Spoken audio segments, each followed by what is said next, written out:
Present continuous tense. Present continuous tense ঘটমান বর্তমান কাল। শেখা বেশ সহজ।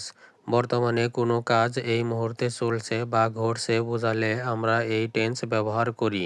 সহজ কথায়, যে কাজটি এখনও শেষ হয়নি বরং চলছে সেটিই প্রেজেন্ট কন্টিনিউয়াস। গঠন স্ট্রাকচার। এই টেন্স গঠন করতে হলে আপনাকে নিচের সূত্রটি মাথায় রাখতে হবে। Subject plus am is are plus main verb plus ING plus extension. কার সাথে কোনটি বসবে? আই এর সাথে এম, হি, শি, ইট বা যে কোনো একক নাম সিঙ্গুলার এর সাথে ইজ, উই, ইউ, দে বা বহুবচন প্লুরাল এর সাথে আর। উদাহরণ এক্সাম্পলস। বিষয়টি পরিষ্কার করার জন্য কিছু উদাহরণ দেখে নেওয়া যাক। Subject auxiliary verb, verb plus ING extension.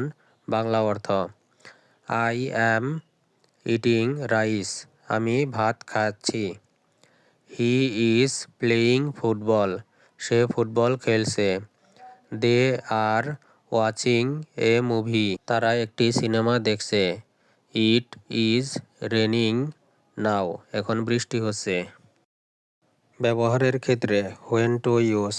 কেবলমাত্র বর্তমানে চলছে এমন কাজ ছাড়াও আরও কিছু ক্ষেত্রে এটি ব্যবহৃত হয়। নিকট ভবিষ্যৎ বোঝাতে। কোনো কাজ খুব শীঘ্রই ঘটবে এমন বোঝালে।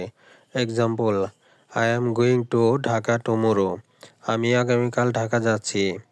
অস্থায়ী কোনো পরিস্থিতি, যা বর্তমানে নিয়মিত ঘটছে কিন্তু সবসময় ঘটবে না।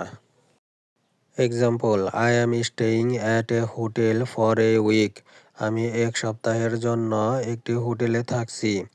নেতিবাচক ও প্রশ্নবোধক রূপ। Negative and interrogative. নেগেটিভ: না বোধক। Subject plus am is are plus not plus verb plus ING. Example: she is not reading, সে পড়ছে না। ইন্টারোগেটিভ প্রশ্নবোধক। Am is are plus subject plus verb plus ING.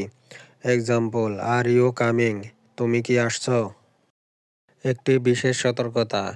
The stative verbs.